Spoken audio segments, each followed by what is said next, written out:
And happy Community Action Month to everyone. Mary Beth put that in the chat just in case. Well, happy past Community Action Month. That was in May. Some of us are still like on May time, but hope you all had a really nice Community Action Month. We heard a lot of great stories from the network and a lot of recognition from elected officials and just great ways that we celebrated and raised the profile of the incredible work that our network does. And that means the incredible work that all of you do. So thank you for all of that. Every month should be Community Action Month, right?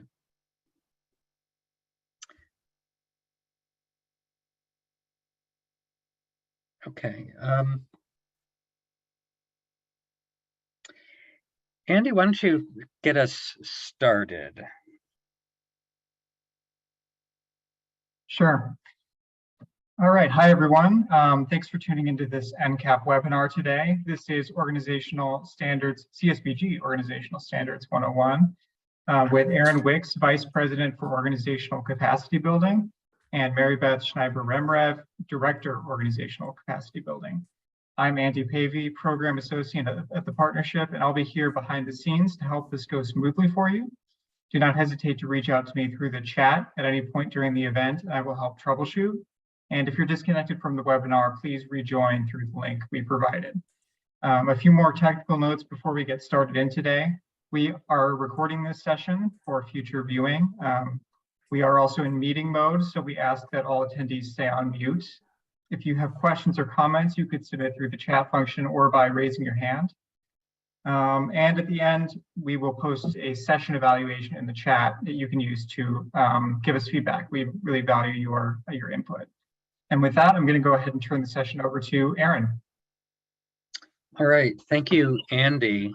And just want to recognize Andy is one of the newer members of the partnership staff in terms of being a full-time staff person. He's done some work with us for the past year as part of the CARES project, and we're really grateful that we have the opportunity to have him join the team full time. So you'll be seeing a lot more of Andy, and you'll definitely be seeing a lot more of his work as we move forward. So welcome, Andy, to the partnership on a full-time basis.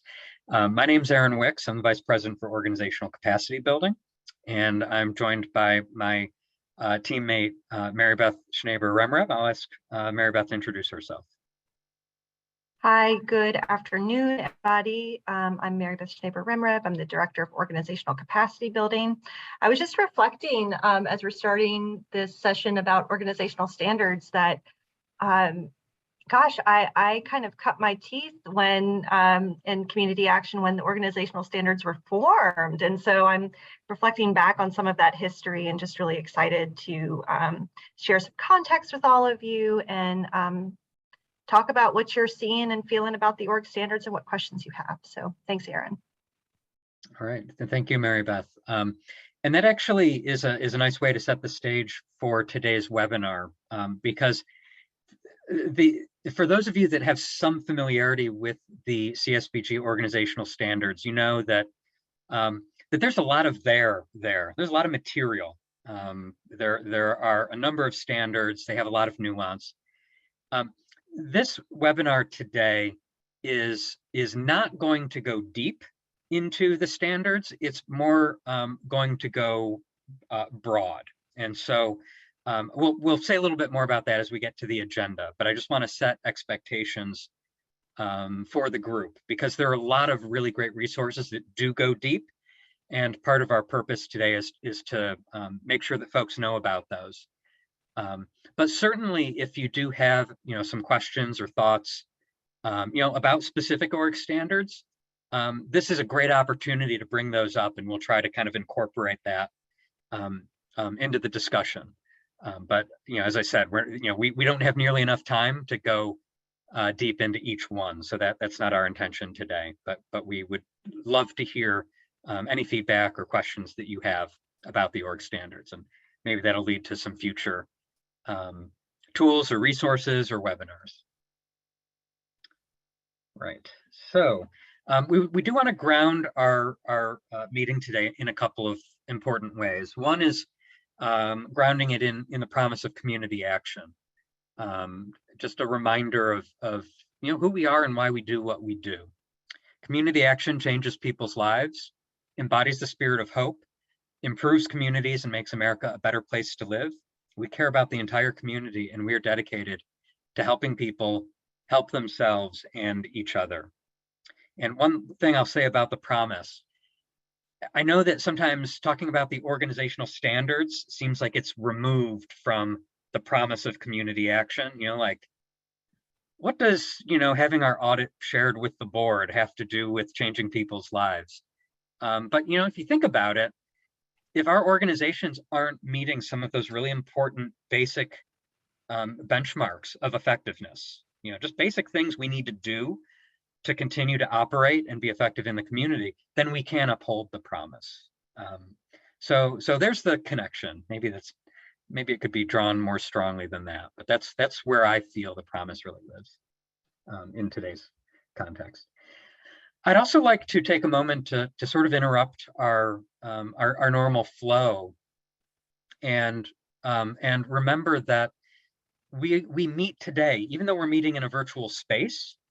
We are meeting as a group of people, of practitioners, but more importantly, as individuals with histories. And our histories have led us through different paths. Some of us and our ancestors were brought to the land that we stand on against our will, or drawn in hope of a better life, or some have lived on this land for more generations than can be counted. You can see our description in the land acknowledgement.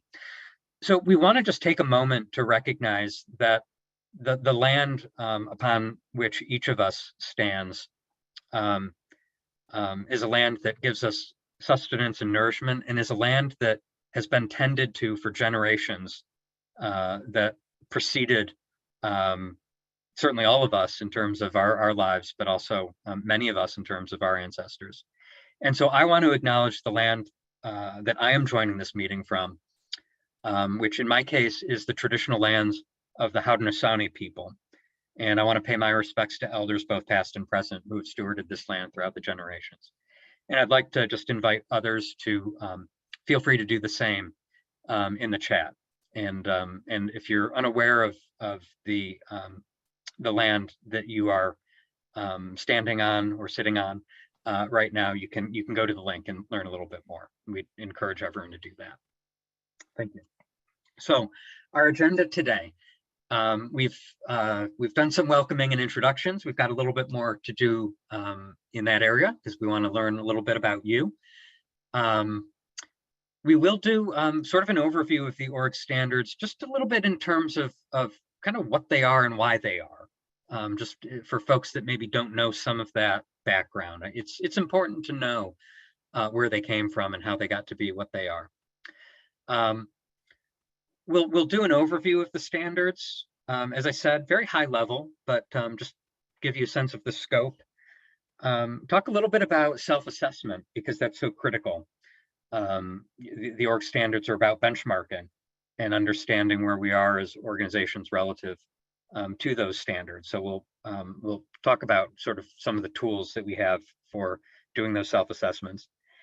And then we'll close by sharing some resources that we have here at the partnership, a variety of resources that can help you explore the org standards further, think about implementing them with more precision or depth. And then of course we'll have, at least I hope we'll have some time for Q&A so that we can have some discussion with you, any questions or comments that you have.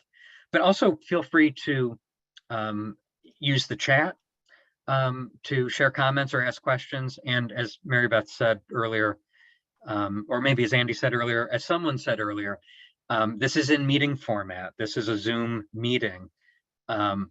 So if you do want to speak, feel free to raise your hand and through the reactions function, and then we'll call on you and you can unmute, and we can have some conversation that way as well. So real quickly, we'd like to learn a little bit more about who's in the room, this virtual room, right? Because you're not in my room. If you all were in my room, well, I'd have capacity limitations, but I'd also just wonder how you all got into my room. But who's in this virtual room? And we know that that there are a number of different stakeholders that have an interest in the organizational standards. And so we'd just like to invite folks in the chat. And I see that many of you are doing the land acknowledgements, and thank you for that. Thank you for taking a moment to do that. But we'd also, after you've done that, we'd love to get a sense of, how many of you are frontline staff that are wondering why people are always talking about the org standards, and what is it that makes those relevant to the work that you do with customers every day. Some of you may be program managers or department managers that have some responsibility for meeting some of these org standards. I'm sure we have some CEOs and executive directors that have ultimate responsibility for ensuring that all of the org standards are fully implemented. We may have some board members who have a very significant role in the org standards. We may have some customers who are interested in learning more about how community action operates and how we guarantee that we have effective organizations. And then we may have some Roma professionals or CCAPs that are just interested in furthering their education or sharing some of their wisdom. And if you're not a Roma professional or a CCAP, it's never too late. So we'd love to expand our network of Roma professionals and CCAPs. So I see people are saying the chat has blown up. So a lot of sharing in that. So thank you for doing that. That helps us get a sense of who's joining us today. So we appreciate that. So let me start by taking the broadest view possible, and not jump into the organizational standards, but let's talk about the big why, and that is our theory of change. How does community action, view the world, and what is our role in it? Okay, well, that's a separate webinar. But if you're familiar with our theory of change, you know that it's about sort of identifying who we are, what we do, and why we do it. And it's captured in this document. So my purpose is not to go through the entire community action theory of change. And if you'd like to access this, I think we have put the link in the chat, or will be putting it in the chat. I know the chat's going pretty quickly with folks saying hi.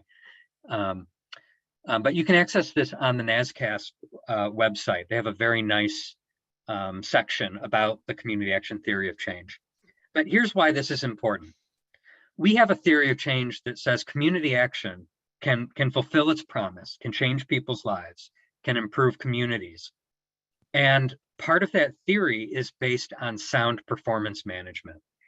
It's based in part on our ability to have a strong network of strong organizations. So I really want to zoom in on that performance management corner of the theory of change. There's a lot going on in this, but what we're talking about today is performance management, and specifically our organizational management. So let's kind of zoom in on that. I think the next slide we have, yeah, here it is. So if you literally zoomed in on that corner of the theory of change, this is what's there. This is our visual depiction of our performance management framework.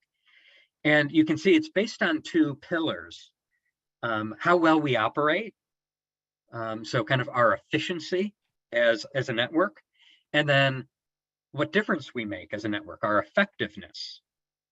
And the effectiveness side, you're probably very familiar with in terms of outcomes and national performance indicators, et cetera. But on the operational side, the efficiency side, how efficient are we in our operations? That's where one of the key building blocks is the organizational standards, because the organizational standards are really the principles that say if you're going to operate an effective community action organization, you should at least be doing this, this, this, this, and this. That's really what the org standards are about. So again, we're not going to go through what this, and this are, but we are going to kind of contextualize what the org standards are about broadly, and also a little bit about the substance of them in terms of the categories. Just a little bit about sort of the history of where these came from, why they developed. And I'll spare you the long story. If you ever want to hear it, I'd be happy to share that. That's a separate webinar. But they were developed by this network for this network. They were developed by what was funded by the Office for Community Services in the federal government.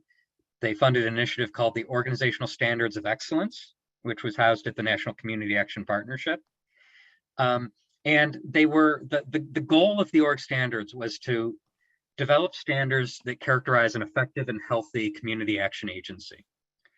And so when they were developed, and they were developed through almost a year-long process of network stakeholders interacting with one another, they were intentionally designed to connect to requirements of the CSBG Act, because that act has federal legislative requirements that we have to be sure we are adhering to.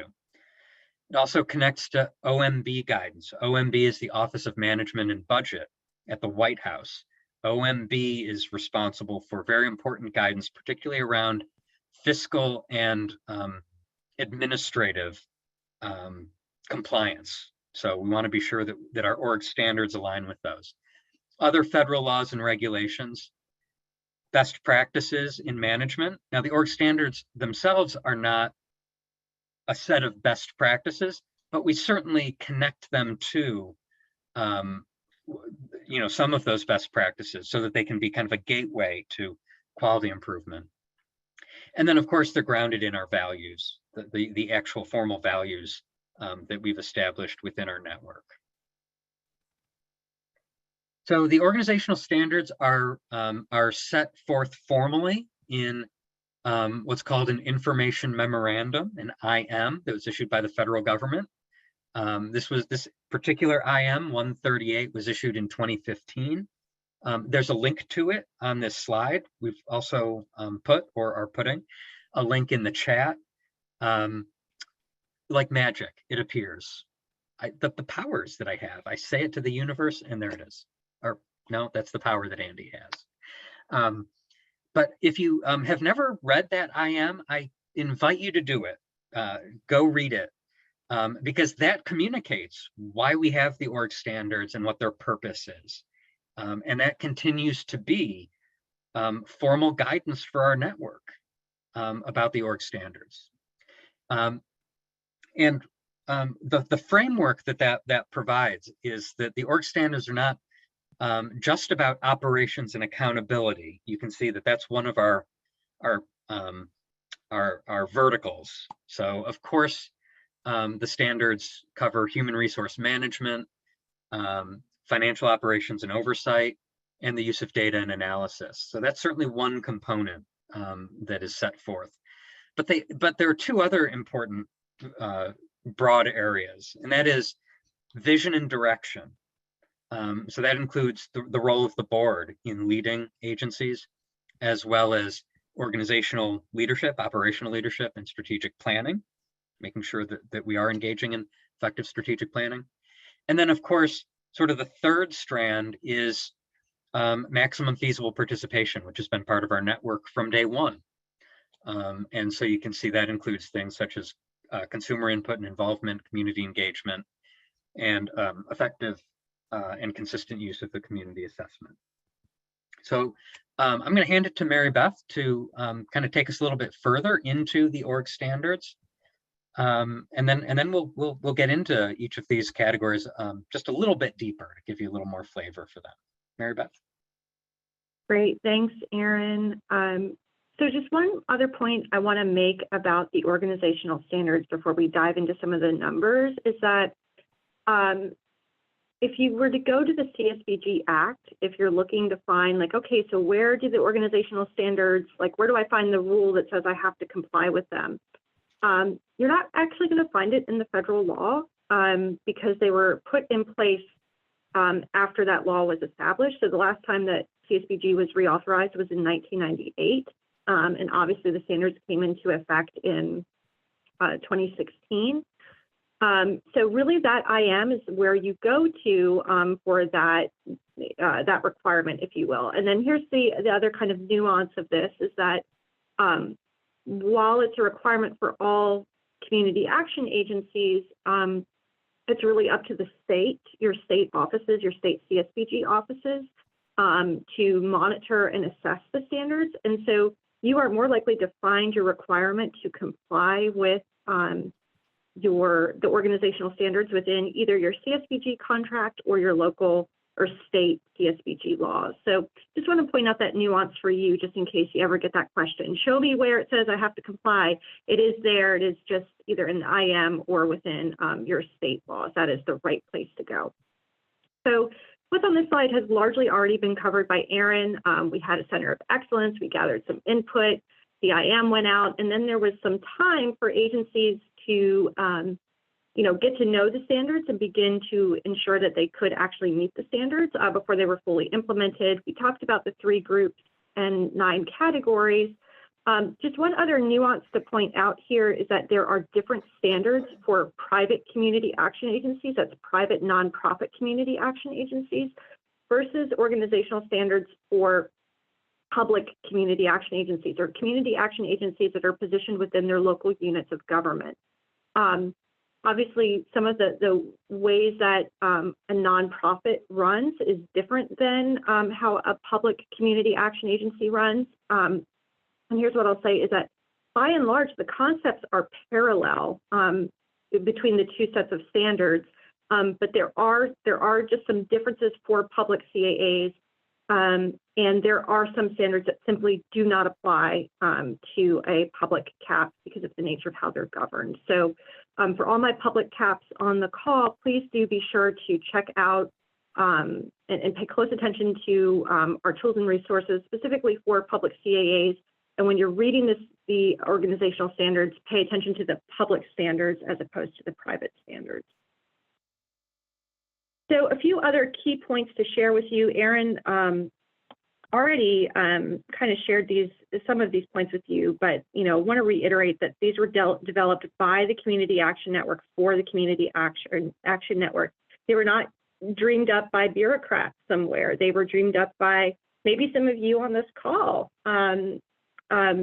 We did some really intentional thinking about what are the key functions that a community action needs in order to be, in order to have the capacity that is necessary to address the causes and consequences of poverty at the local level. Or I think of it too as the key functions necessary to be considered a part of our community action family, right? We want high performing, excellent agencies in our network. We want to be associated with quality organizations, and the standards give us some minimum quality assurance for those who are in our network.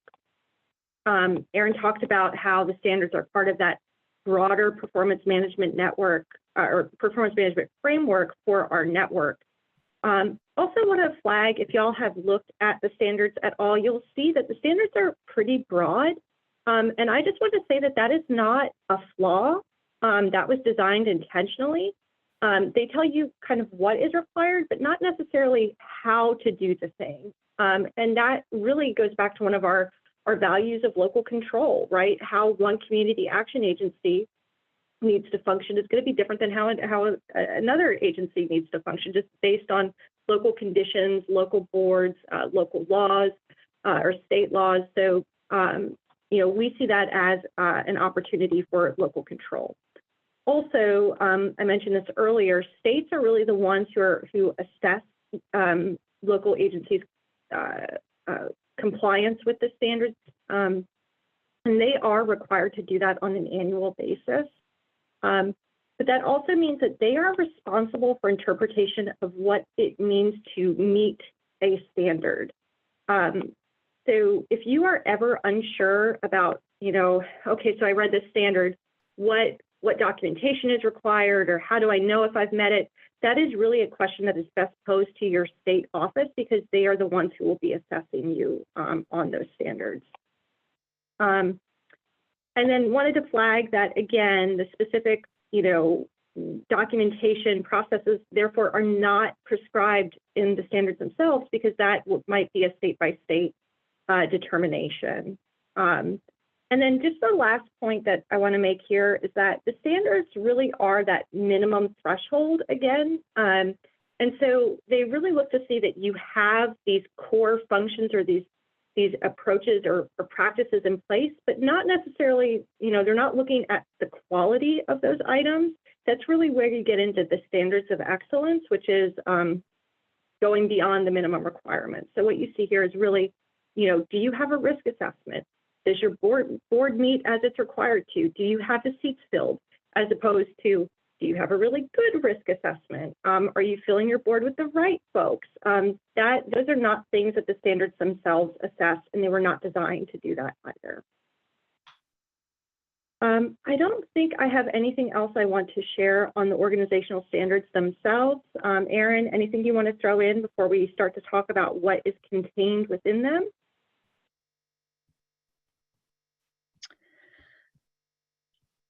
There was, but I have forgotten. So if I remember, I'll toss it back out. That sounds great. That sounds great. And guys, if you have any questions as we're going, remember, you can raise your hand. You can put questions in the chat. We'd love to hear from you. So now we just kind of want to give you a high-level overview of what is contained in those 9 categories. We are not going to read all 58 because we don't want you to fall asleep on us. So we'll just go category by category and kind of talk about what you can expect to see in there and some of the principles and practices. So category 1 is about consumer input and involvement. And just want to point out that this category in particular is really rooted in some of our identity as community action agencies. We don't believe that that we have all the answers. We know that the people we serve are experts in their lives and experts in what they need, and we need their input and involvement to have the biggest impact on poverty. And so the standards contained within here are really looking for signs of where you're working with people with low incomes themselves and leveraging that expertise to make your agency as effective as possible. So this is around, that you're documenting low income participation in your activities, that you are, collecting information from people with low incomes through like your community needs assessment, and that you have some approaches, right, for how you collect and analyze and report on the satisfaction of the people you serve. That's kind of category 1 in a nutshell. Category 2 then is where we are looking to see, that your community action agency is not on an island by itself, that you are working with the community. We recognize that this is big work, it's tough work, and we need friends and partners in that work. And so category 2 looks to see how you are engaging your community to come alongside you to fulfill the mission of moving families out of poverty and revitalizing our communities. So you can see standards in here around documenting your partnerships, around collecting data from key sectors of your community through your community needs assessment process, and just in general. And not only that you're collecting information from, but that you're also sending information back out, that you're communicating to your community about your good work, your presence, and the impact that you're having in the community. And that you're also documenting your volunteerism and how many hours you are mobilizing in your volunteer efforts. And then finally, category 3 is all about community assessment. Again, this is one that goes back to kind of our founding, you know, in 1964. We feel strongly that poverty is different in each community. And so therefore you have to have a deep understanding of the needs of your community in order to effectively address poverty, which means you have to do an assessment. You have to do an in-depth assessment of your community in order to create strategies that work to address poverty. So in this category, you're going to see standards around that you conduct your community needs assessment and issue a report, that you are collecting current data, and there's some specific data points that we want to see that you've collected as part of your community needs assessment, that you do collect both qualitative and quantitative data on your service area, that you, as a result of gathering all this data, though, that you don't just kind of put all the data in there and say, okay, here's all the numbers, but that you actually analyze that data and identify some key findings on the causes and conditions of poverty in your community, and that your board formally accepts that completed community needs assessment.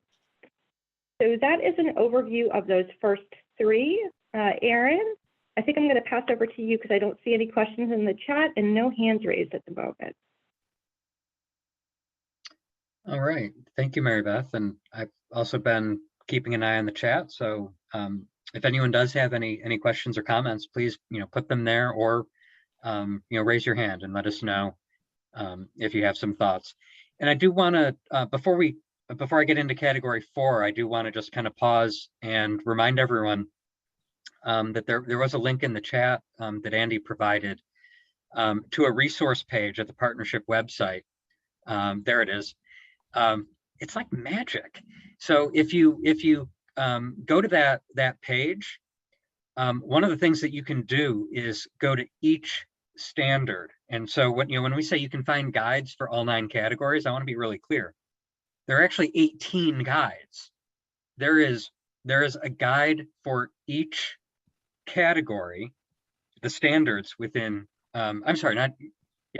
within each category, the standards within each category.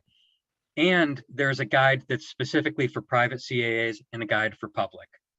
So for category 1, private, all the standards in category 1, public CAAs, all the standards. And they really do go into some depth about what the standards say and what kind of documentation or other things you may want to do. So definitely encourage you to check those out. So going back to the categories, just to let everyone be grounded in a common sense of what the standards cover. Category 4, it relates to organizational leadership. And again, as we talked about earlier, this is not the board side of things. This is really the organization. And so it's looking at leadership practices within the agency at all levels. And so that has to do with making sure that the mission speaks clearly to an anti-poverty focus, and also that the leadership team of the organization is demonstrating effective implementation of Roma.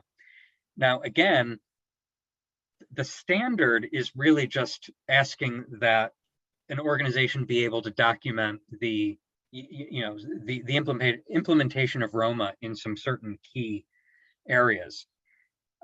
We would definitely encourage folks to go beyond what the standards require. And so when you assess your organization against each of these categories and you see how do we line up, definitely look for opportunities to go that next step. And Roma, I think, is one area where we can always go a next step, right? You can always improve the way that we're implementing Roma. So, and certainly leadership in general is always has directions for opportunities for improvement. All right, so category 5 is the board side of the leadership equation. And the board, I want to be really clear here. Category 5 does have several organizational standards that relate specifically to the board, but please note that the board has actions and connections to several other org standards that aren't in Category 5. So for the community assessment, for example, the board needs to review and approve the community assessment. Same with the strategic plan. So even though those may not show up in Category 5, be aware that that the board is present throughout the org standards. But Category 5 is really focusing on the board and making sure that it follows that tripartite structure that is a requirement of the CSBG Act. Okay, so that's one of those items that is a matter of law for agencies to receive CSBG funding. But it also speaks to, some of the basic operational practices that are required for an effective board. So, making sure that recruitment is done in a thoughtful and intentional way, that board members have an orientation and training so that they can perform their roles effectively, and that they have the information they need as a board to engage in effective oversight. So again, will the org standards ensure that you have a high-performing, highly effective board?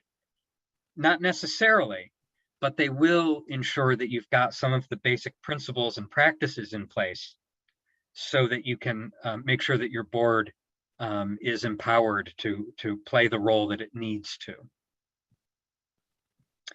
Category 6 is the third of the three categories that relate to organizational vision and leadership, and this one specifically relates to strategic planning.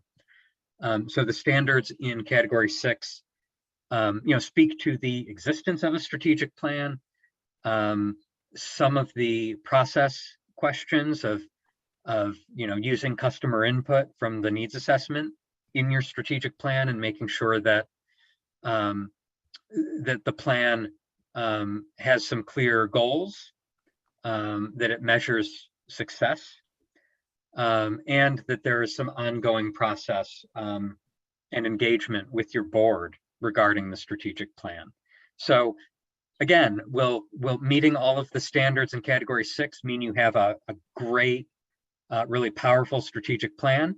Not necessarily, but if you do meet the standards in Category 6, you will at least have a strategic plan that meets sort of those minimum requirements that we need to have. And then that means there's room for going above and beyond. And again, we always encourage that. So the final three categories, categories 7, 8, and 9, have to do with operations and accountability. And category 7 focuses on human resource management.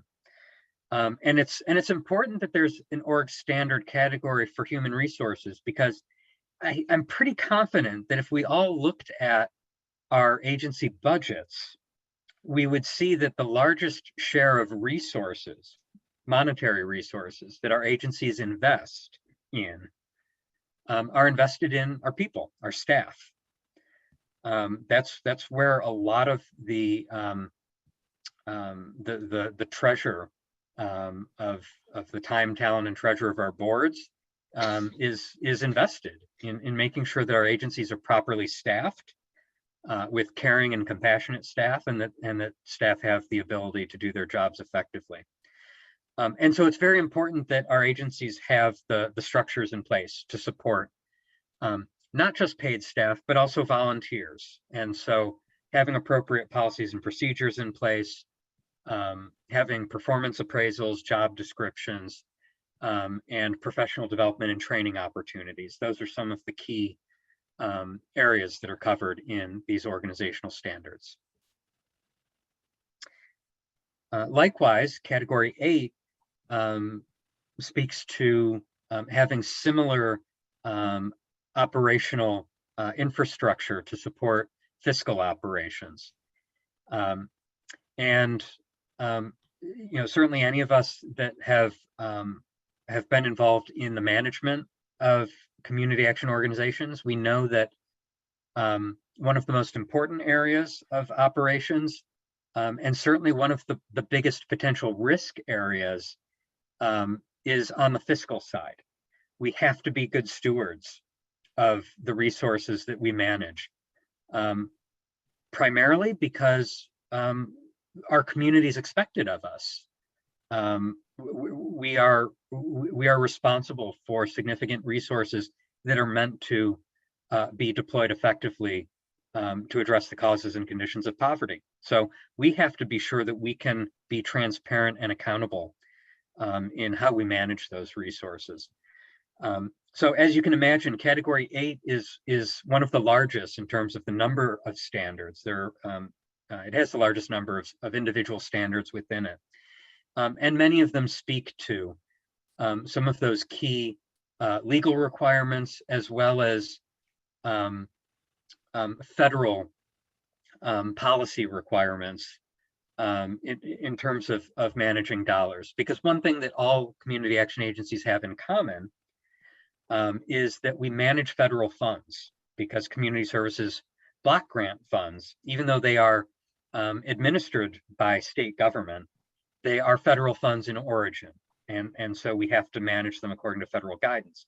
But many of our agencies also manage Head Start, SNAP, WIC, HUD funds, you name it. We often manage a lot of federal funds, as well as state, as well as private. And we have to be sure that that we're managing all of those in accordance with the appropriate guidelines. And so Category 8 speaks to the breadth of the many operational requirements that we need to have in place. And one of them, I'm glad that this has been added to the chat. I mentioned that fiscal operations can be a large risk area. One of the requirements in the org standards is that we do a risk assessment of our agencies. And if you wonder, like, you know, how do I do that? Or, you know, is there kind of a template that I can use? Because risk can come in, you know, any number of forms. Well, the Nonprofit Risk Management Center, which is a long-standing and valued partner of our network, has worked with our network and with the Community Action Partnership to develop a tool. And so there's a link to that tool. It's an online risk assessment tool. You just go there. If you don't have a registration or a login, you can get one for free. And then you can just follow the online tool, and it's a great resource to conduct a risk assessment. And of course, you can always add to it and take some of the questions that are there and go deeper if you want to. So we'll have some other resources like that in just a moment we want to share with you. The last area in the org standards that we want to talk about in terms of this final cluster of operations and accountability is data. And there are organizational standards that relate to collecting, using, and analyzing data. And again, they don't require that you have a sophisticated uniform database. They don't require that you have multiple staff who are well trained in statistics and analysis, but they do require that we are all collecting the data that we need to understand the needs in our communities, to understand the needs of our customers, and to know who our customers are in terms of tracking demographic information. All of this information has to be submitted as part of our CSBG annual report. And that's an important report for our network, and each of our agencies need to feed their part of the story into that story of our national network. And something that we like to say is that we have no data without stories, but we also have no stories without data. So if you think, why do we have to boil everything down to numbers? We don't. We don't. But the stories that we tell of our customers and our communities can be told very effectively through data. And the data can be made more relevant and powerful through stories. And so it's really important that that data component be part of our toolbox. And that's why we have organizational standards that speak to that. So I want to say just a little bit about what we do with these org standards. How do we make them live? And then I'll hand it back to Mary Beth to share some of the resources that we have available to you. So just some kind of tips that I want to provide. One is that that when you look at the org standards, you should think of them both in context and as a whole, because there are 58 separate standards for private community action agencies. There are 50 for public agencies. And so you want to read each of those individually and understand them, but you also want to place them in context and think about how they fit into the whole set of org standards, because it's really critical that we not just check boxes, but that we're implementing the org standards in the spirit in which they exist. And to do that, you need to think both of the narrow reading as well as the broad. We'd also strongly encourage everyone to work very closely with your state association and your state CSBG office, because how the standards look in your state are going to depend on how your state CSBG office expects to see those standards live when they visit your agency or they review your documents. And different states have different practices. So, go to your state association for maybe some TNTA resources that they may have that are specific to your state, as well as your state CSBG office, because both of them, in most cases, work very closely together.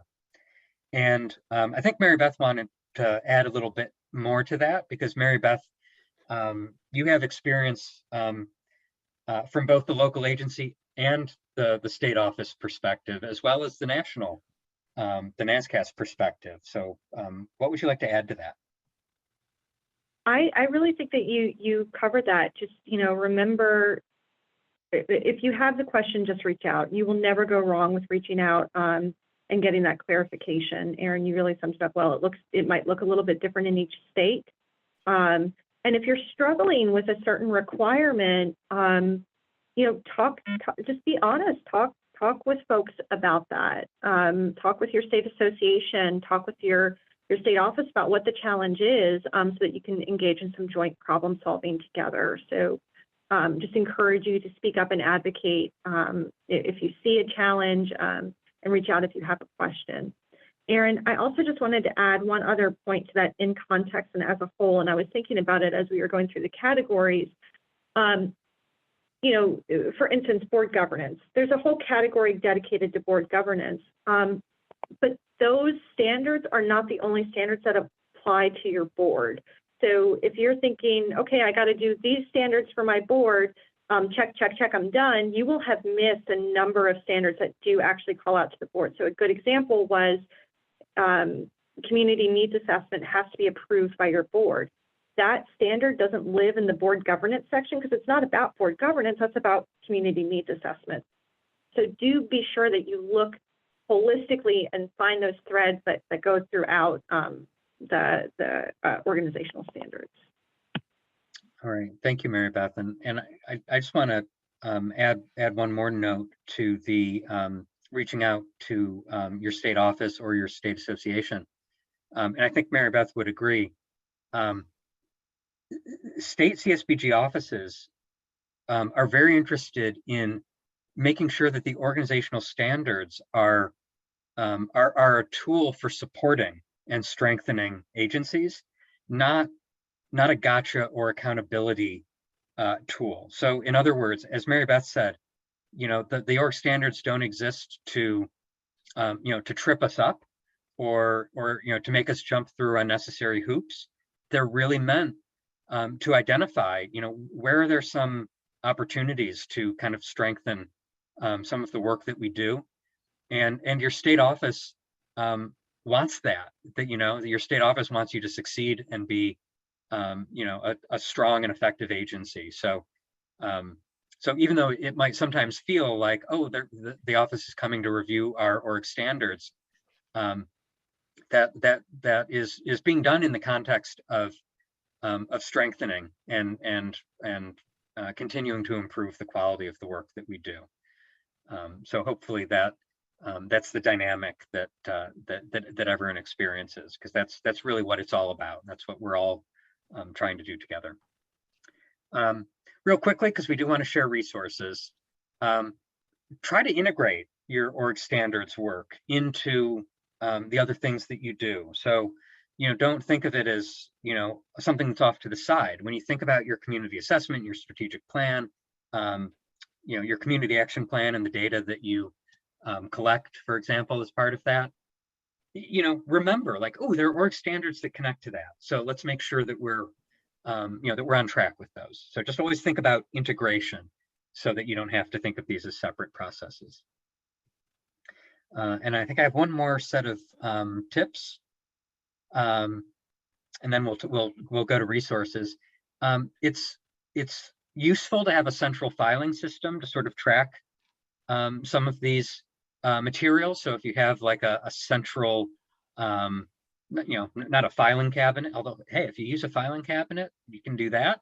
But, an online, a file folder or a OneDrive or Dropbox, those are all really useful ways to just sort of make sure that all your org standards stuff can be in one place, because that can be helpful when it's time to either do a self-assessment or a state review. Related to that, it's good to use a team-based approach. And that's why that central location can be effective, because different team members can say, oh, I've got our org assessment. Let me make sure that copy of that is there. Oh, I've got the HR policies. I'll make sure those are there. Because it's usually multiple people that really own or know about the different forms of documentation. So that making sure that it's a team that does this and not one person who's in charge of org standards. And then if you do an annual, full assessment, or maybe it's a biannual or every 3 years, it's a great practice to do some deeper dives on a periodic basis, but don't take them all on at once. And so maybe choose, 1 or 2 categories to kind of go deeper and say, this is the year we're really going to try to go above and beyond the org standards, and not only make sure that we're meeting all of them, but how can we take things further? So use the org standards as a platform for ongoing quality improvement. Oh, and I thought I had 2 slides, but I guess there were 3. So use the org standards to benchmark your progress. So, we've got tools that can kind of show you, where are we this year? Where do we want to be next year? And then check where you are. Document this activity, not just for the purposes of external reviews, but just for your own process. So you can make sure that as different staff are onboarded, they know what to do. They don't have to recreate this process, from whole cloth. They can just say, oh, okay, yeah, that's how we do it. I'll take it from here. And then, as Mary Beth was saying earlier, use these as an opportunity to identify, where do we need to, maybe bring in some training or technical assistance, or where do we need to focus some of our professional development?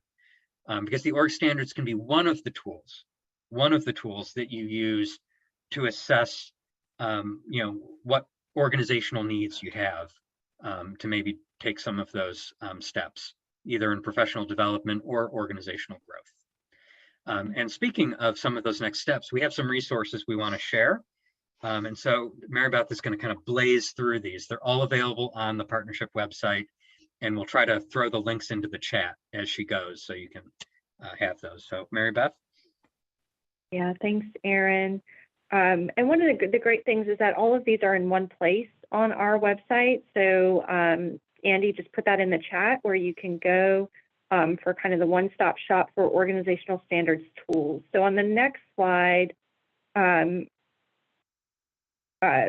We have an assessment template to help both states and local CAAs kind of go through a mock assessment of where they are with the standards, think strategically about what kind of documentation they have, and just to help you prepare for that really formal assessment in advance. So then on the next slide, I might have a little bit of a delay here. Thank you. There's a glossary of terms. Sometimes when you're reading through those organizational standards, you might be wondering, well, what exactly does that mean? That's where the glossary of terms comes in and can help you define everything. On the next slide, also one of the tricky things that comes up with standards is that some standards you're required to do the action that's outlined in there annually. Sometimes it's every 2 years, every 3 years, and that can just get challenging to manage. So this calendar of required actions helps you chart that out over time and think about the documentation that you'll need to collect over those years for each of the standards. And then on the next one, we've got standard 4.3 is one that has tripped folks up a little bit. We put out this document to help you document your use of a certified Roma trainer or Roma implementer in your processes. So if you're having some trouble with 4.3, this is a great resource for you to check out. Going forward, we also have a number of toolkits and webinars for each of the 9 categories. We have in-depth guidance on each of the categories. And we even have some resources for when you've met the standards for you to think about, how do I go beyond meeting the standards? Like, it's great that I'm compliant, but I want to be more than compliant. I want to be excellent. So these resource guides will help you start thinking through those processes and what else you can do. And on the next one, we also have an e-course in Community Action Academy. It's our Moodle-based learning management system. I want to flag that Community Action Academy requires that you set up an account, but it is completely free. So please sign up for it if you haven't before. And you will be able to access this e-course to learn more about the standards. And then on the next slide,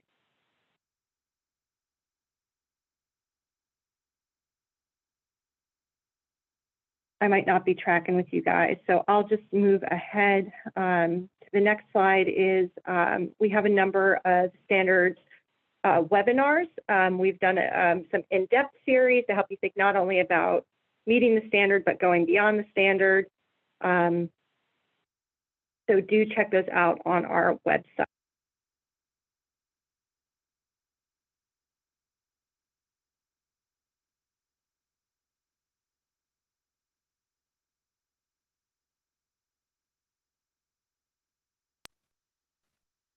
Okay. Is that the last of the resource slides? It is. So I put a note in the chat. I want to give credit to Mary Beth. She's actually this is her second of 3 presentations that she's doing today. She's on the road out in our network. So appreciate that she's joining us and helping with this today. But her internet may not have always been totally on, so we just wanted to apologize if that created any delays. Are there any questions before we begin to wrap up? We don't have a lot of time, but certainly if folks do have any, we'll answer them if we can, and if we can't, we'll at least be able to follow up with you offline. And I know that often the questions come up as we go deeper. And so if you explore these resources and then encounter some questions, feel free to reach out to us, and I'll actually share our information in just a second. So let me just close by sharing a couple of opportunities that I want to flag for everyone. We mentioned the risk assessment portal and the fact that that was developed in partnership with the Nonprofit Risk Management Center. Here's another great thing about the Nonprofit Risk Management Center. They're awesome, okay? They are awesome. And one of the things that they allow for with our network is they allow us to pay one fee on behalf of 1,000 agencies that gives every one of us registration and access to their virtual risk summit. And so that has already started. Their virtual risk summit happens over 3 days. The first one happened back in April, but there's still a session July 20th on risk management fundamentals, and a third session on October 13th about advanced risk management. You're already registered. So, I mean, or your registration is paid for. So all you need to do is go to the Nonprofit Risk Management Center and just sign up. Just say, our agency wants to take advantage of this, and you can participate. It's all virtual this year. And so we'd encourage you to do that because they really have some great resources and information. And along those lines, we also would like to encourage folks to join us in New York City. Unfortunately, we were not able to pay for everyone's registration for the partnership's annual convention, so there is a cost to that. But we do think and hope that it's well worth it, because we have a really great set of workshops and speakers lined up. So that convention is scheduled for August 31st through September 2nd. Registration is open. The hotel block is filling up quickly, but it's located on Times Square, and I think there's a couple other hotels on Times Square, maybe 50, I don't know, but it's Times Square, so there are a lot of places to stay. So if you haven't already made your reservation, please do so. We'd love to see you in New York. We want to see everyone in person if circumstances make that feasible. We know that folks have different situations that may not make that feasible. And so in that case, we do have a virtual offering. It's not the entire conference, but we do have some really great virtual workshops, and the virtual track will also give you access to all of the plenary sessions. So if you aren't able to join us in person, we have a really great virtual option as well. So we hope to see you in person or virtually at the end of August. And as I said earlier, if you do have any questions, any thoughts, you just want to connect with us, please reach out to us here at the partnership. You can reach out to me, Aaron Wicks, at awicks@communityactionpartnership.com, or my colleague Mary Beth at mschneber-remrev@communityactionpartnership.com. We are always happy to hear from you, to learn from you, and to do whatever we can to connect you to resources that can help you do the really great work that you do. So please, we love to talk to you. Have I made that point clear enough? We love our network. We love being part of this network. And so anything that we can do to help support what you're doing, we want to do that. And as part of that, I see a link is in the chat. We need your feedback. We love your feedback. And so let us know what was useful about this webinar. Let us know how we can improve it, because we're always looking to do that. And so if you click on the link, there's a very brief survey that we would ask you to complete so we can learn more about how we can better serve you. Mary Beth, final thought before we wrap up? Just want to say thank you to all of you for joining, but also thank you for all of your work every day. We just so appreciate all of you and are grateful for all of you. That goes for me as well, and I'll say it also goes on behalf of Andy. So on behalf of all three of us, thank you for joining us today. And again, if there's anything we can do to help you keep the promise of community action, please reach out. Thanks for joining us. Have a good day and a good June. We'll see you later.